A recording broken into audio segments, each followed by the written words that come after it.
state in FY06, I think it points out the difficulties and challenges we are all facing, not just as educators, but the community is facing, and parents are facing, and students are facing in terms of moving toward any level of improvement. So that's what the status quo budget is all about. It is the same, no changes from this year.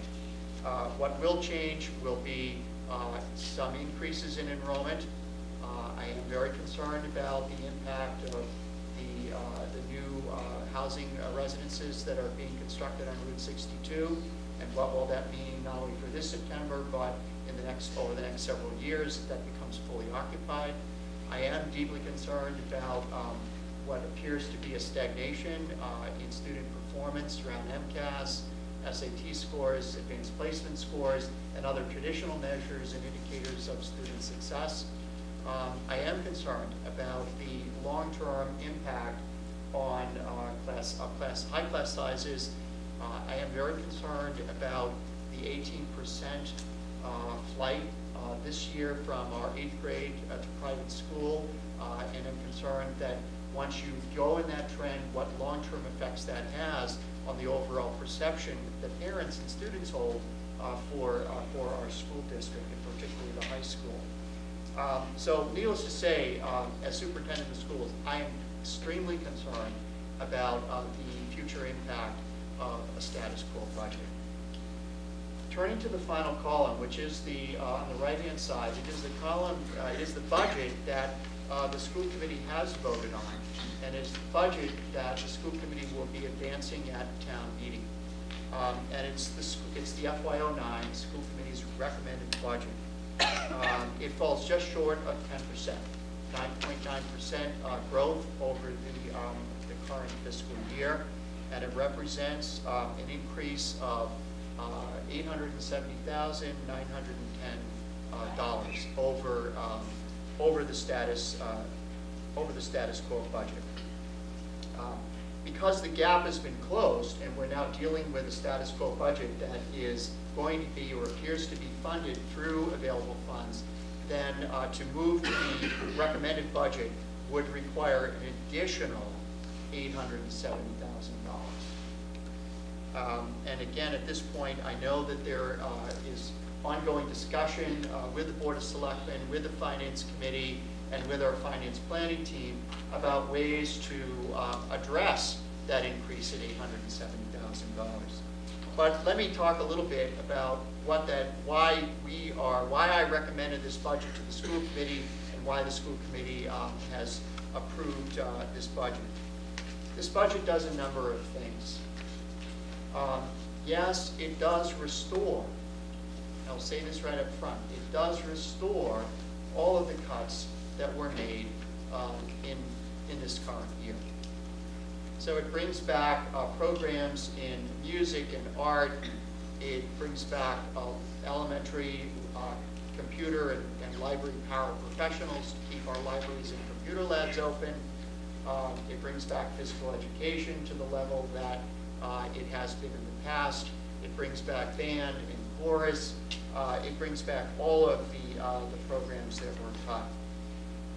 Beyond that, it begins to move our school district to repair some of the long-term damages that have been done.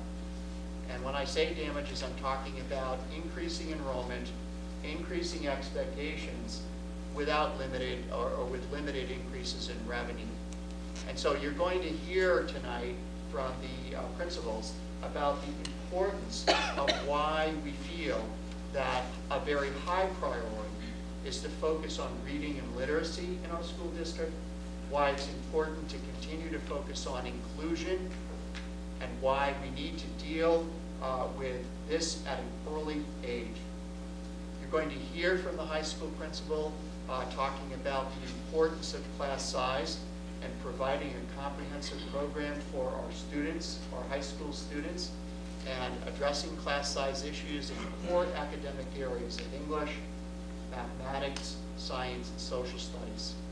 You're going to hear from our middle school principal about the effects of study halls and not engaging middle school youngsters in learning 100% of the time. You're going to hear about the importance of health education. You're going to hear from Christine Danjou about the importance of meeting compliance issues, compliance in special education, compliance in English language learners, ELL, and compliance in overall special education audits that we're facing this coming spring. So the recommended budget at $870,000 more is a budget that is asking a lot. But it is a budget that is dealing to try to fix the troubles that the North Reading Public Schools currently finds itself moving in and further moving deeper in the hole. So without further discussion from me, I'd like to open up a few questions to the administrators. And I want to start by talking about first the impact of a status quo budget. What has that meant this year from their point of view to the students in their schools, to the teachers in their schools? What has it meant when we say, or when I say as superintendent, we're in trouble? And how difficult that is every day for teachers who are in schools, in classrooms, working with students, working with children, who are trying to do and are doing the very best job that they can. What does that mean in the long term in terms of sustaining the school district? So I'd like to ask, and I'm just opening it up, this year we've seen many reductions in program and staff that I've outlined. And I'd like you, and maybe just if you could just say one thing, what have you seen? What's been the major impact on the overall education from your point of view? You may want to use the microphones because this is being cabled. There are many impacts, but I think that the lack of an opportunity for children to be able to participate to the extent that they used to in the areas of art, music, and physical education are critical, especially in the elementary school. These are areas that some children who don't typically thrive in academic areas have an opportunity to be able to express themselves, build self-esteem, self-confidence. And it's also the way that some of our children are going to make their living someday in the arts. And I think that we've had wonderful programs, and we've been through this before with the reduction of the arts and physical education. And it seems like we have several years to catch up to build back up into our instrumental music program and our art program, and then we're here fixing it again. So I think that's been difficult if a child misses an art class, then it's a month before they have art. Certainly there's no cohesiveness to the program in any of the areas. When you cut half of the instruction in music, half the instruction in physical education, and half the instruction in art, there's certainly no way we can address the frameworks.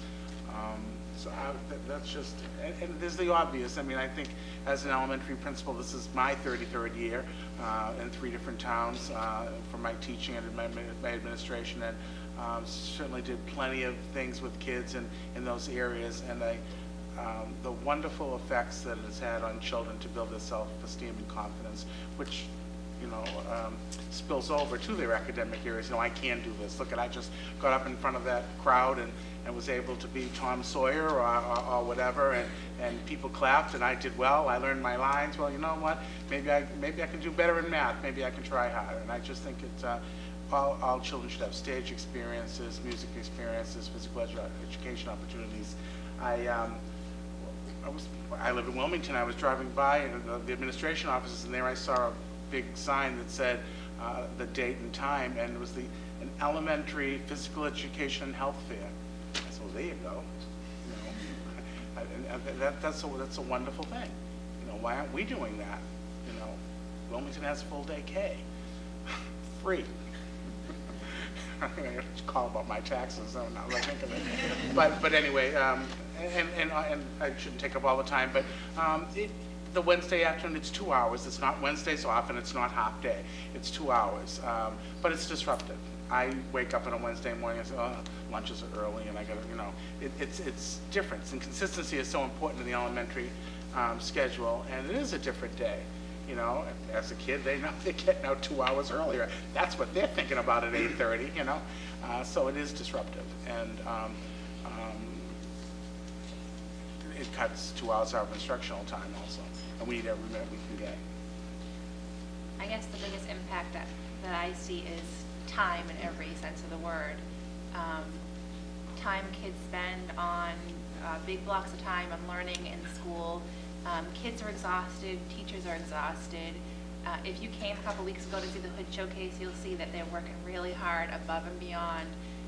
Teachers come to me every day. When do you want me to call this parent back? I have no planning time for the next 3 days. You know, they go for days at a time with no breaks. So that's been an impact on my staff and students. And I think parents probably can share some of what your students are feeling, but I know it's a long day in the classroom. It's a long day when you only have lunch and recess, and when you only have a specialist 3 days a week. So that's been tough. The impact and the experience for the students is the most obvious when you look at what their school day is and how it functions from traditional to the status quo that we call it now.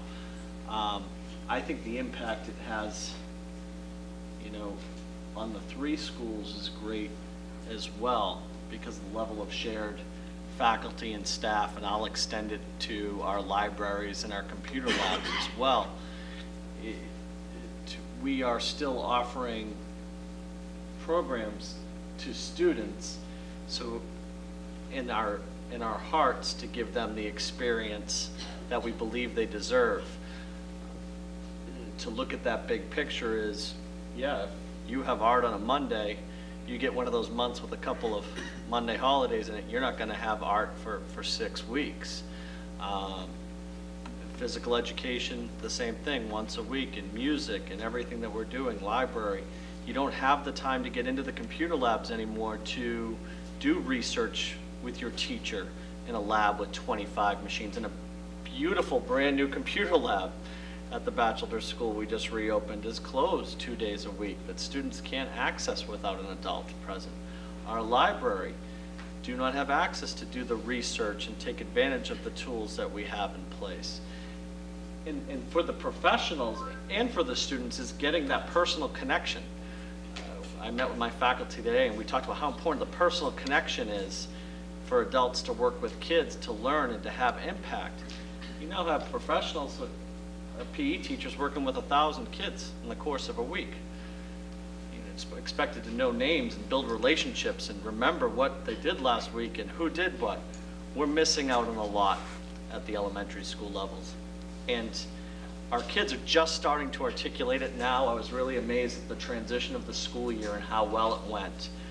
But I think the doldrums of winter, everything with that, the kids are starting to get, and I believe the parents and communication are understanding that big picture a little bit better. I just want to add one thing to Sean. I'm sitting here, and as I tour around the school all the time, you know, I think that, and I'm talking about the specialists now, not music and PE, as I go around, that there's less time, but the quality has not suffered of the time. I walked and I saw, I took the mitten bulletin board down myself in the showcase because I was tired of seeing winter and spring was around the corner. And I said to the art teacher, who just is at our school 2 days a week, our teacher had left, so I needed to get someone for 2 days a week, and she does another day in another town.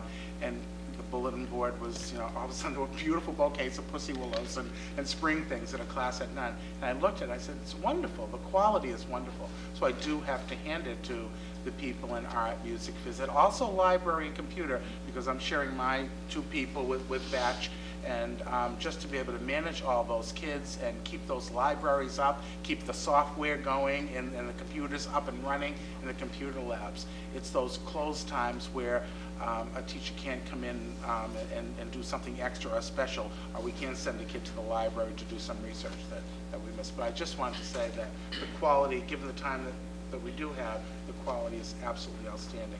And it's hard to keep motivated when you see your program being destroyed in art, music, and phys ed. I think for the high school, the impact